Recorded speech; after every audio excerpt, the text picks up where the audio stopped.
Hey, I'm Decathlon Gamer, and this is the Road to the Record, where I work to achieve mastery of 10 games in a hunt for the best score of the Decathlon. If you like what you see, remember to hit that like button. And if you want to see more, hit subscribe. Let the games begin. This is Draft Day Sports College Basketball 2017, and it is week 23 of competition. I'm in the middle of Season 8 right now, and from where I left you last time, we wrapped up the season opener with a road loss. I've had 5 straight wins since then, as we've moved a few weeks ahead in competition. So I have some non-conference games to go, and then we are going to soon get into the conference schedule. And we're looking pretty good right now with that 5-1 record overall. Next up on the slate is Eastern Washington, who are 2-4, and we're going to be playing at home. So that could be a good opportunity to continue going ahead. And then after that, we've got our national rival, Portland State, coming up after that. Looking at the recruit area, things are actually a little different than where I left it last. The new player rankings came out and shifted the opposite direction. So Tahid did slip about 600 places, but there is Gerard Ash right back up and actually even higher than before. So he's up to 320 now. I've got 3 guys inside that area and just Tahid, who is a bit lower in the rankings. Meanwhile, Johnson is still there. I'm still number 2 on his list, but he's still committed to Stanford. SAT scores will come out soon, and that is the only thing that might have an impact. But meanwhile, Bo Church, also, his GPA has slipped to a 2.1. So there's a little bit of danger here that I could lose Bo Church, which could work out perfectly, I guess you could say, if Johnson does not qualify for Stanford. And I could sweep him away in place of Bo Church, and I would certainly be happy with that. Ganius is looking as a C now, though his stats haven't really changed. The only one is his passing was listed as a B, is now listed as a C. That seems to be what has slipped him down from a B to a C overall, so hopefully he can recover that before the end of the season. But of my remaining shortlist, Tahid is now at the bottom. So I'd actually be happier if Bo Church does qualify on the SATs, and then Johnson does not qualify for Stanford, and I could drop Tahid and pick up Johnson instead. And look at what that would be with the top 4. All 4 guys inside the top 320. Whew. Yeah, I like the sound of that. But here's hope and beyond hope, right?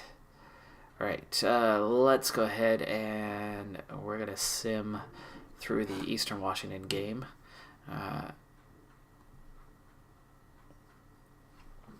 And we'll watch the Portland State game here for the start of this episode. We should be going to 6-1. Yes, we do. Hamden is next, actually. So we've still got a little bit. There's my Seattle U. They're 3-1.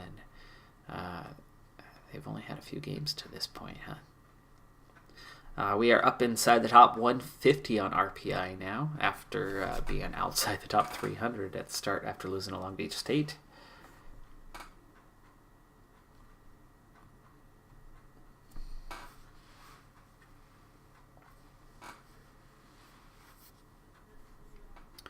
There's the Hamden game.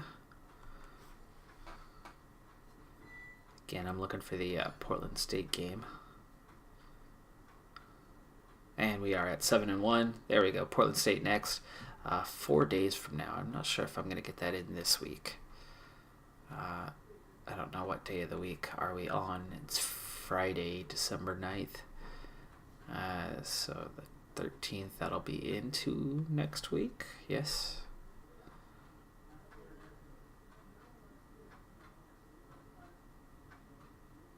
It will.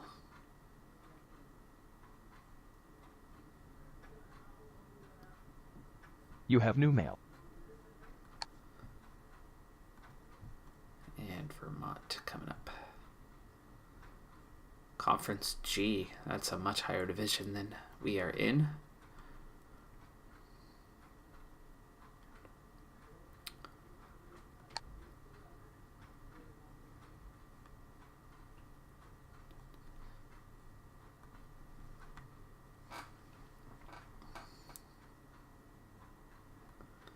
Okay, nothing on this day. 13th is that next game. It's December 12th right now, so we'll have that Portland State game up here in just a moment. We enter the game with a 7-1 record. Portland State is just 3-5 this year, so I would definitely favor us for this game, playing at home with such an outstanding record, but you never know, especially when it comes to rivalries. And yes, they are officially set as our rival.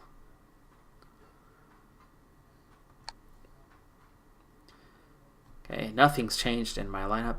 I've been fortunate enough to have 0 injuries so far this season. And we'll start at speed 10. We might slow it down as time goes on, but let's see if we can't pull out to a quick start.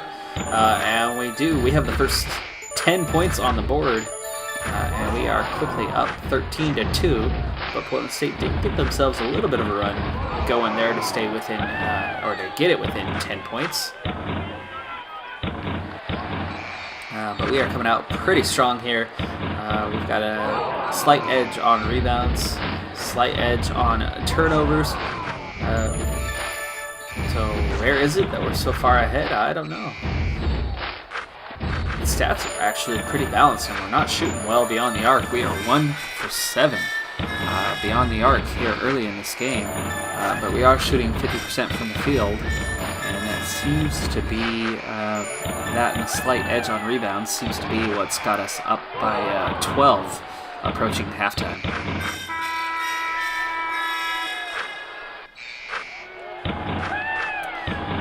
Looking at the team themselves, Ray Price has 13 points on 5 of 5 shooting, so great job by Price so far in this game. Charles George has 15 on 6 of 7, so we are dominating the post, shooting very well. Chad Williams also has 15 points. Hazelton has 11. So a lot of our starters outside of Neely, but Neely doing well with 9 assists and 7 rebounds, even though he is scoreless. So big stars, Charles George approaching 20 points. Chad Williams has reached 20 points in this game as we are running away with this one late on. Still shooting 50% from the field, 22 of 24 from the line, and the three-pointers have corrected themselves as we are now 7 of 17. Neely did get up to 11 assists on that one. Chad Williams, 28 points, 9 of 12 shooting. Charles George adding 23 on 7 of 8 shooting. Wow. We look good in that one. 94 points, 94-69. Well done by the team on that one. 10 rebound edge, 5 turnover edge, and 52% shooting from the field.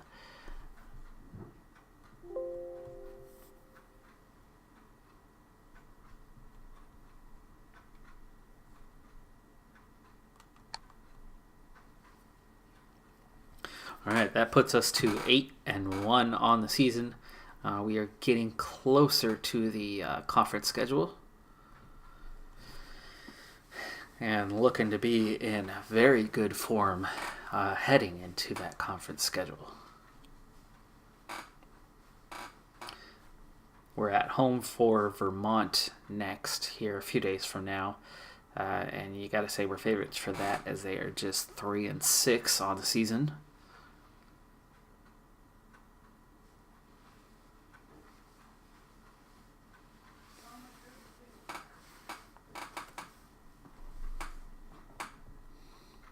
That was our only game this week.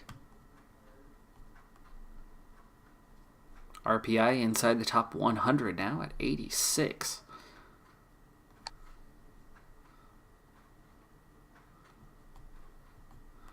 Ooh, Western Kentucky. That is a matchup that we are not going to be the favorite on. They are 6-2 and in Conference F.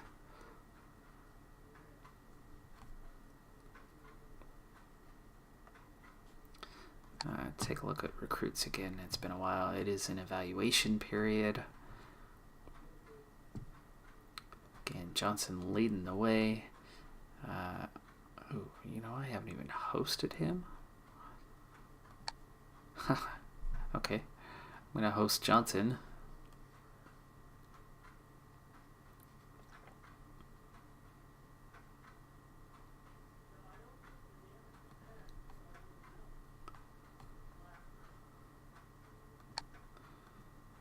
We'll scout these guys live. The next one's on the list.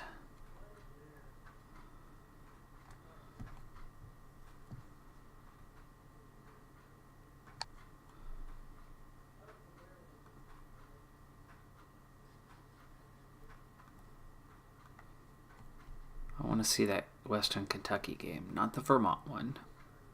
We'll push past that. That should be an easy win. Should. Should is a very dangerous word. But it was a win, nonetheless. We go to 9-1. And Western Kentucky count up the day before my birthday. And the day after some holiday that everybody knows. Some big one.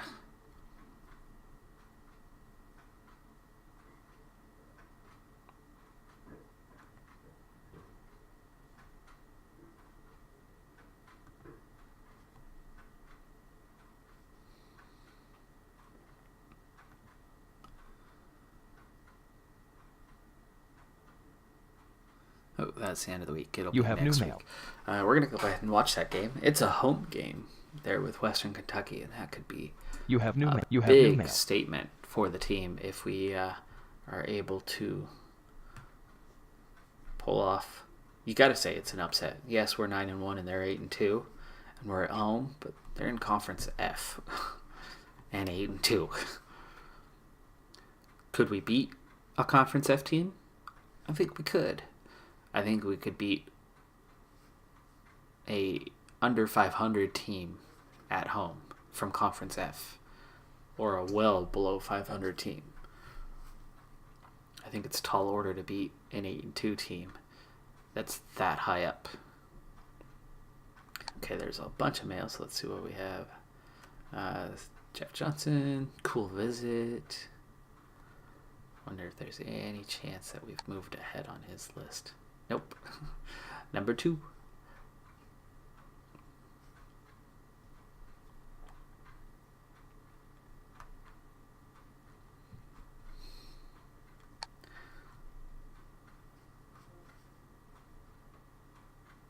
All right, here we go. Let's go ahead and watch that game because that's going to be an exciting one. Oof, there's another tough matchup. Lynchburg 1-9, and they're at Washington. Yeah, good luck with that one, huh?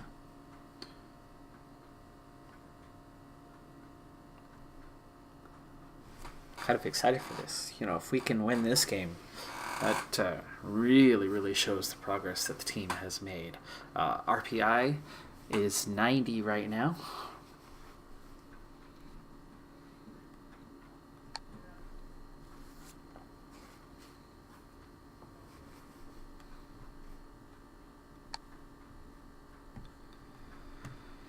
All right, we'll still play quickly through for now. This isn't a make or break. It's not playoffs or anything. It's not the NCAAs. This is just me trying to, hang on and get through this thing.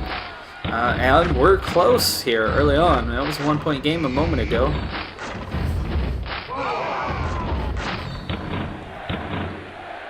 Early on, we have 7 steals already in this game.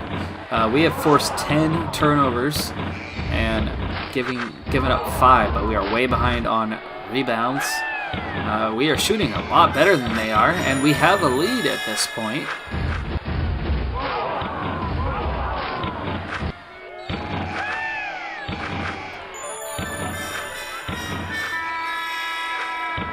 $16 points for Chad Williams. He is really coming out firing. 19 points now. 22. He is just draining. 3-pointers left and right, it looks like.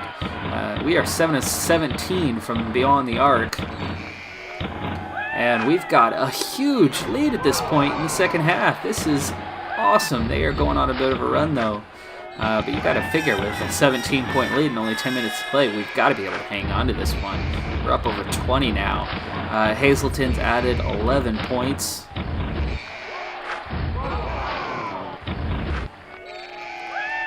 Zimmerman's got 6 assists off the bench. Now 8. Look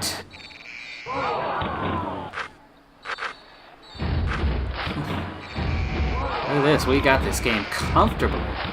We're winning by a lot. Wow. 22-point victory, 77-55 final. Chad Williams, got to be player of the game. 22 points, 9 of 18 shooting. Reginald Neely did pretty well with 13 and 5. Zimmerman off the bench with 5 and 8. So that is our future starting point guard. Dishing the ball pretty well on limited minutes. Quiet day for Charles George, but he did grab 7 rebounds. That is one area where we did not dominate, but in the end of the game, we did level that off and actually had a slight edge on rebounds, but turnovers was one area. We forced a lot of steals in that game, which is my game tactic, and I'm finally starting to get enough players in that are good defensively that is really starting to show off for us. We only got to the line for 4 free throws the whole game, and they had 14. That's one area that could hurt, but we crushed them. 10 of 25 from beyond the arc.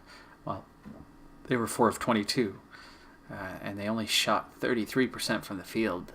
That's the difference in the game, and excited by that as we just beat a much higher division and good team in Western Kentucky. We're on the road next at Emmitsburg, but you almost got to say we've got to be the favorite for a below 500 team.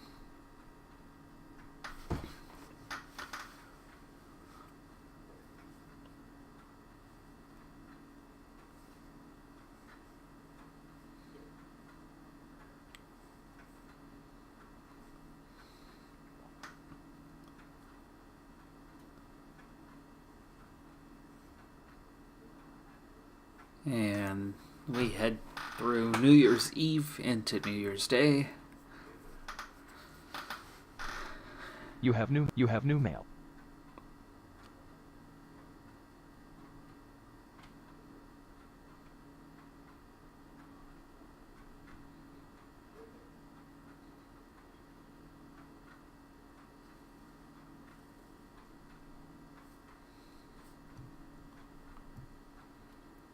Alright, let's see what we have. A couple more scouting reports. Taking a look at the recruits. Do I have those SAT scores yet? No, not yet.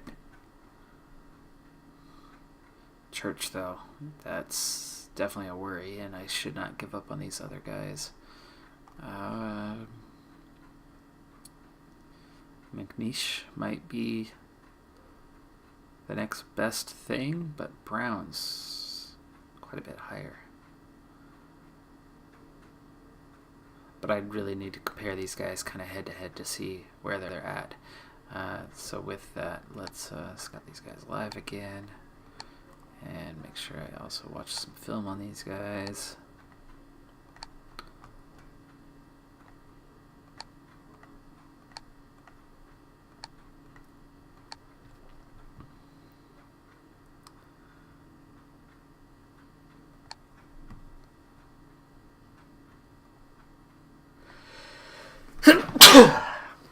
Excuse me. Sorry. You can definitely tell it's spring. And actually a pretty nice day out.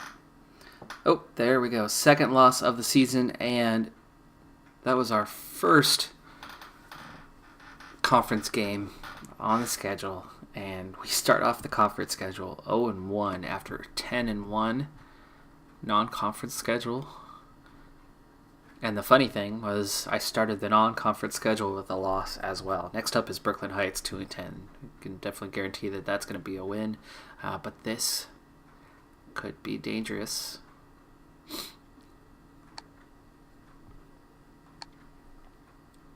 Gerard Feltz. Okay, we're okay. Sprained wrist, he's at 75% for the next 13 days. He only gets about 4 minutes a game. So I'm not going to adjust anything for that. Let's push on through, see what happens. Brooklyn Heights should level off our conference standings at 1-1, definitely.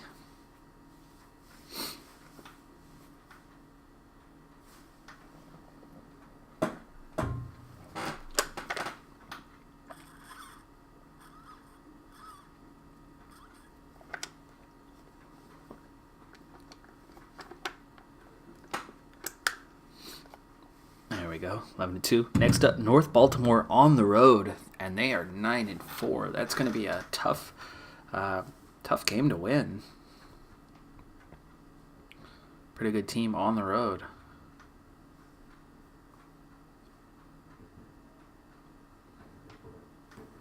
That'll be the first part of next week.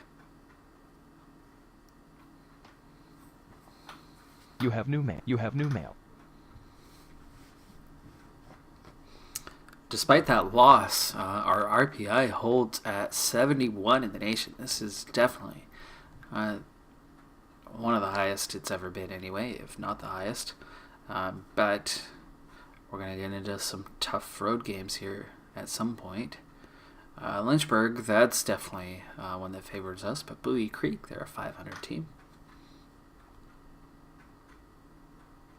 Let's take a look real quick at kind of see where the league is. We're only a couple games in, so you can't really look at the conference schedule per se, but looking at how everyone did on the non-conference, a lot of teams struggling, which makes sense for Conference S.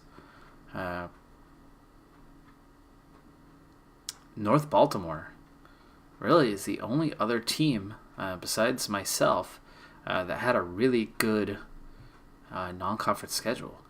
Bowie Creek is right about 500. Northern Kentucky is 8-5, and Indianapolis is 8-5. Mississippi Valley State is a 500 team. Seattle U, of course, is 8-5. They've been real tough the last handful of years. But I mean, you look at that. Seattle U 7-2 at home. How is North Baltimore 7-1 at home?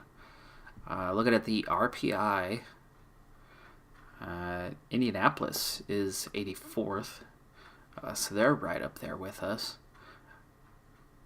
North Baltimore is just 173, so they had a pretty easy schedule, despite that 9-4 record. But does that mean we're going to go in there and win? Well, we'll watch the game. Let's see.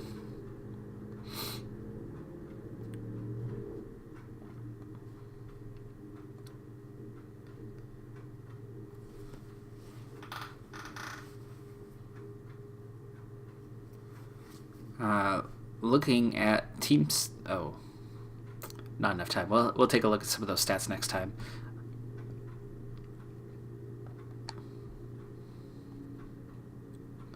I do have one injury, but it is well down the depth chart, so the team is largely at 100% for the most part. We get the first point of the game. We get the next three. We're off to a quick start here. 6-0 run to begin the game. But that never amounts to much in the long haul. But 6 minutes in, North Baltimore really struggling to score. Through the first 8 minutes, they only have 5 points. That's allowed us to jump out to a 10-point lead and taking control of this game here early on. We're shooting better than 50% from the field, but North Baltimore is beginning to get things going a little bit. We are level on rebounds. Chad Williams, once again, 8 points here early on, 3 of 4 shooting.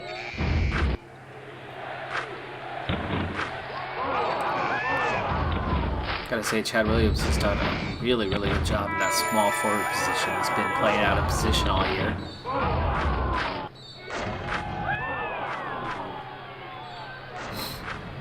And early in the second half, we are up pretty big. We are up by 20 points at this point, 63-43, and really starting to take control of this game. We're shooting 64% from the field, 10 of 14 beyond the arc.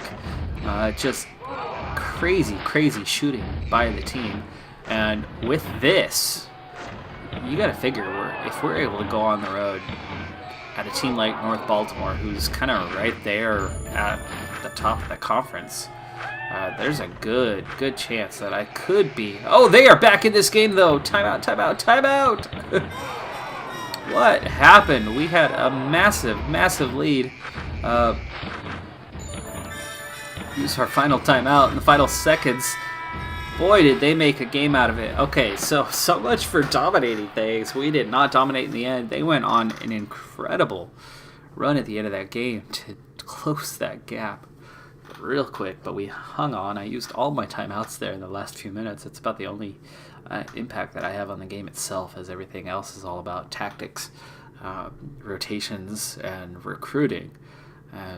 But holy cow, did they go on a run and close that lead down.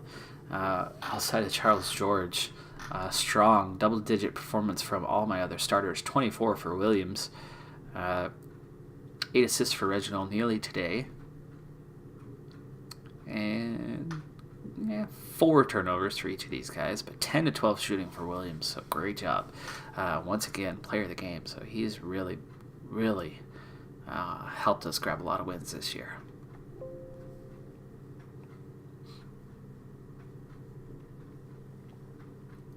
Boy, that was scary. Alright, let's go ahead and finish out the week here. And now we'll take a look at some of the stats. Chad Williams is getting 17 points per game. That might be the highest I've had for a player through 8 seasons. Reginald Neely, right about 5 assists a game. Charles George is grabbing 6 boards per game. And Chad Williams adding 1.8 steals per game. So I would definitely pick him as player of the season so far for us. Stat comparison for the team. This is throughout the nation. We are number 2 in the nation with 19.1 assists per game. 19.5 now. So great job there. And we are really scoring the ball well. 13th in the nation. 78.7 points per game. Meanwhile, we are at 13-2 now. We did win that other game. Next up will be Bowie Creek on the road.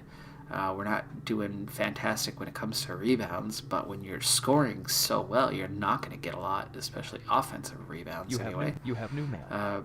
And defensively, we're doing pretty good too, 64.7 points per game. We are averaging a plus 14. So we are averaging a double-digit victory night in, night out, and that is something I don't think I've ever seen from this team. And we are number 6 in the country right now with 4.4 steals per game. So the defense is forcing quite a bit of turnovers, top 29 overall.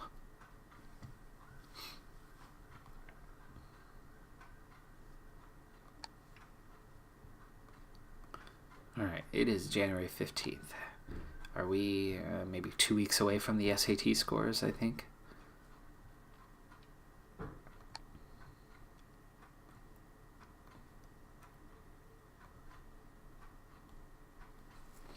RPI inside the top 50 right now, 44th at 13-2. No, I am not ranked, but could this be the first time I've ever been ranked in the top 25?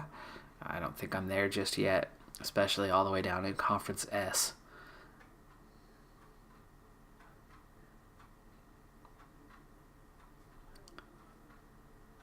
But we do continue to pile on the wins. 14-2. Lynchburg is next. This one, you got to say, is going to be comfortable. If there's any game on our schedule, Lynchburg would be the easiest one, especially at home. And yes, it was a win. We go to 15-2. 15 wins in just 17 tries. I've only had a handful of 15-win seasons, though. After 3 straight promotions, we've been looking pretty good for a while here. And a lot of that has come down to recruiting some really good talent for this low of a conference level. You have new mail.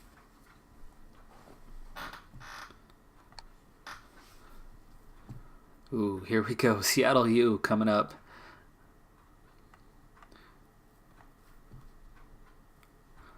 Let's take a look. Let's see more away.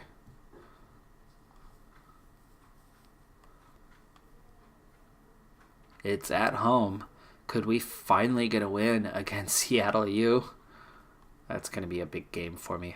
3 of the next 4 are on the road as well. Plus, Seattle U, who I'm 0-5 against all time. This is going to be a big 4-game stretch. You look at the rest of that schedule. There's only 2 road games the rest of the way. Northern Arizona is 7-10. Brooklyn Heights is 4-13. If I can get through these next 4 games, we've got to be favorites to win the league. right now at 5-1 in the conference. We've got a 1-game edge over 4 schools, and there's Seattle U, one of them. So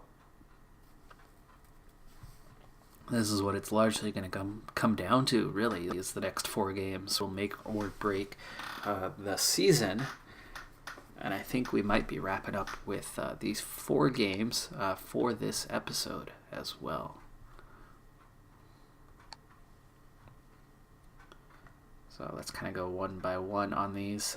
Southeast Houston is up first.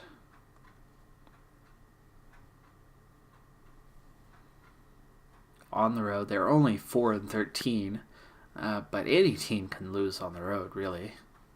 And see, I told you, any team can lose on the road. We just picked up our second conference loss of the year on the road at a team well below 500. So nothing is guaranteed on the road. At home, you can definitely call it when you're a huge favorite, but not on the road. And now a much tougher matchup, the Black Panther. Indianapolis.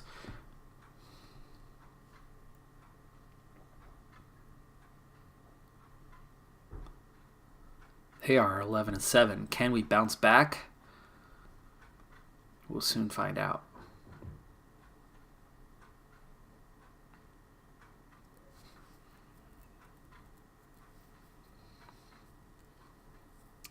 There's that matchup. This will be to stake our claim as conference leader.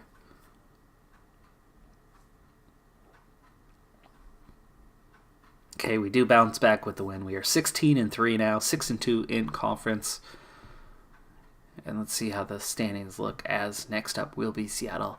It'll be the last game that we watch this episode. We are now level with Northern Kentucky, though I have a much better overall record than they do. But definitely, it's still very tight at the top, and just a couple losses can not only knock us out of a promotion place, but definitely kill our chances at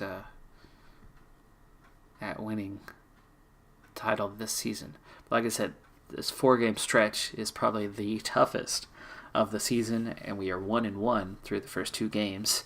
And now, Seattle U, chance to go level with us in the league and have that tiebreaker with the head-to-head. Still 44th in RPI.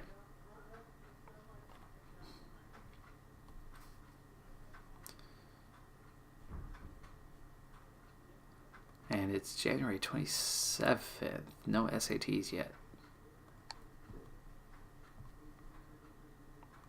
Okay, we are going to watch this Seattle U game.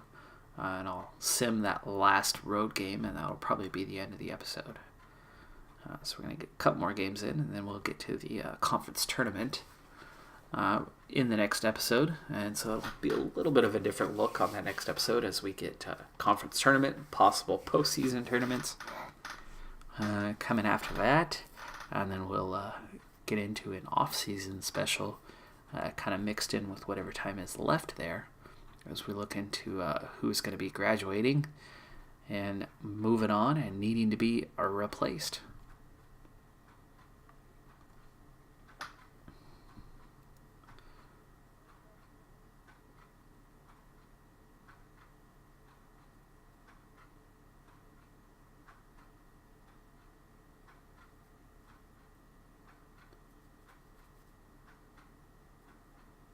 You have new mail. There we go, end of the week, and uh-oh. I told you he was in trouble. Bo Church has didn't meet the minimum qualifications, so we just lost Bo Church. I'm down to 3 recruits.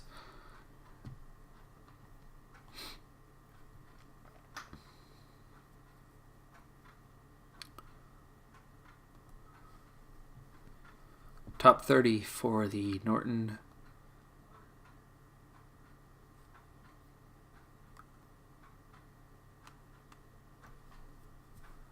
Wisconsin, center from Wisconsin on top, Claxton. right now. Quick glance at the top 25. Louisville, 21-1. Notre Dame is 20-1. Syracuse, Georgia Tech, and Wisconsin are the top 5. It's weird to see UConn outside of the top 5, but 6 is not far outside. Conference S leaders, we are 5 points per game better. We are 3 assists per game better. We're right up there in the rebounds. Amazingly, steals per game, though, we're only 4th. And we are 2nd in blocks per game.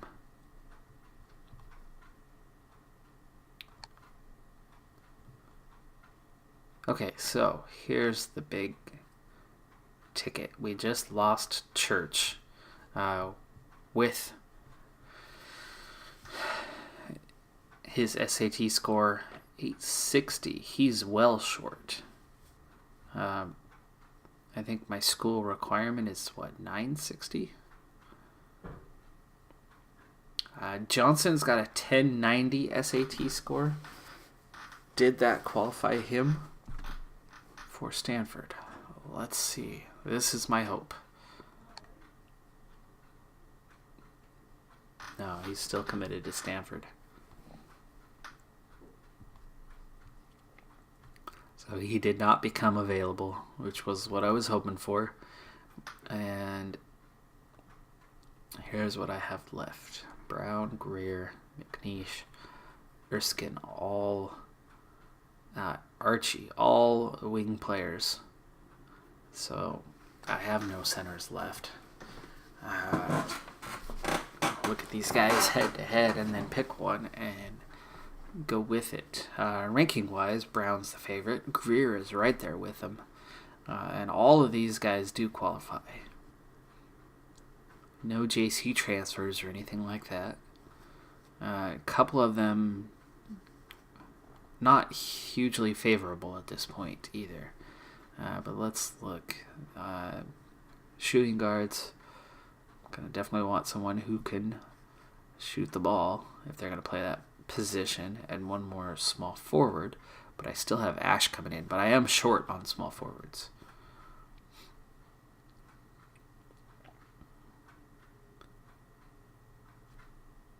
Okay, best passer of the ball is Brown by far with an A there.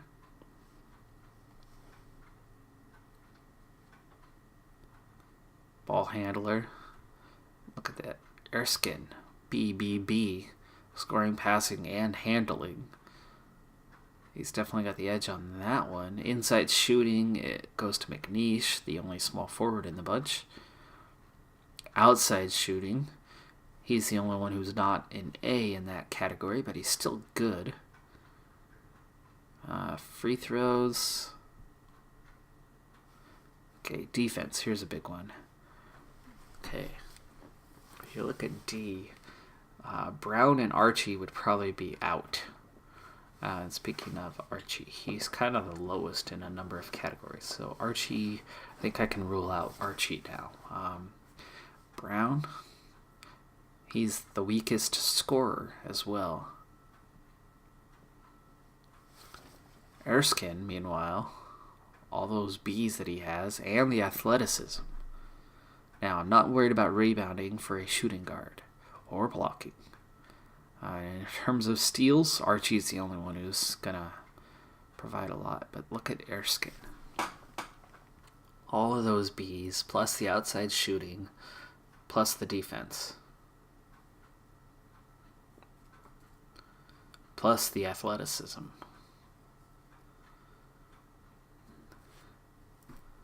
He's got the highest GPA of the bunch, but his SAT's just kind of right there. But they're all together. And Erskine already likes me. Okay, we're going to offer to Erskine. Alright, we've got that Seattle game coming up here, and I'm actually going to be ending it after that one now, that just took a bunch of extra time. So this Seattle game will be the end of the episode. Can we finally overcome Seattle U? who throughout this series has had my number. 0-5 all time against Seattle U, and there have been multiple occasions where this has been a similar situation, because year in, year out, Seattle U has had a good record. They haven't been promoted every year, but they started right down with me in that bottom division and have inched their way up to the same point that I am in the same number of years. They've been promoted back-to-back seasons as well. They're not looking quite as strong this year, but they certainly look dangerous.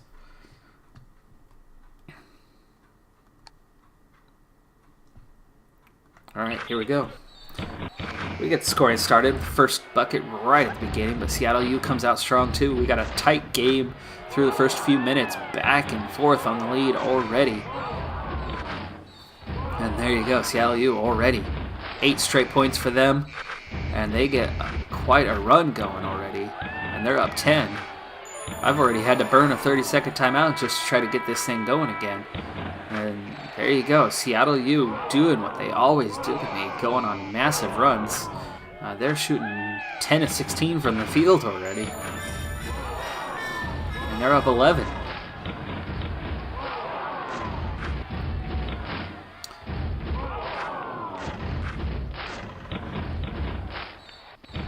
I just burned my second time out of the game already, as we are down by about a dozen, approaching halftime. Halftime score is 45-34. We are only 2 of 7 from beyond the arc. And for whatever reason, Seattle U has always done this to me. Always been a tough matchup. This is a home game. I haven't lost a home game all season, and yet with 10 minutes to play, we're down by 17 points. There goes my last and only full timeout. I got a 30-second timeout left, and we are getting on a run after that timeout. We're back within 6 points here.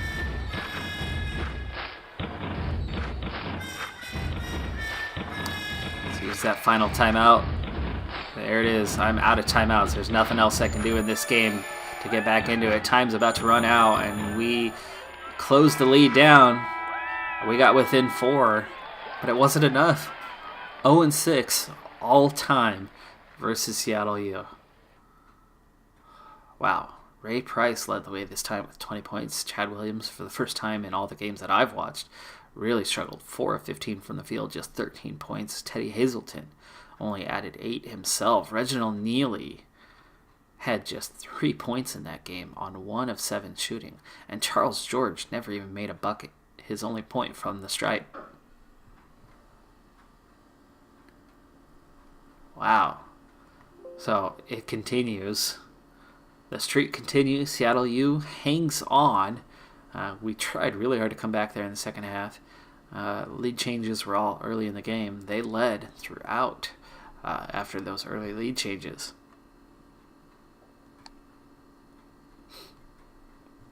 So we fall to 16-4 on the season, just 6-3 in conference. But that's going to do it for this episode. I'm Decathlon Gamer, and remember, I'm aiming for the best of the best. So if you're ready to join me on my journey, hit subscribe, and tune in next time on my road to the record.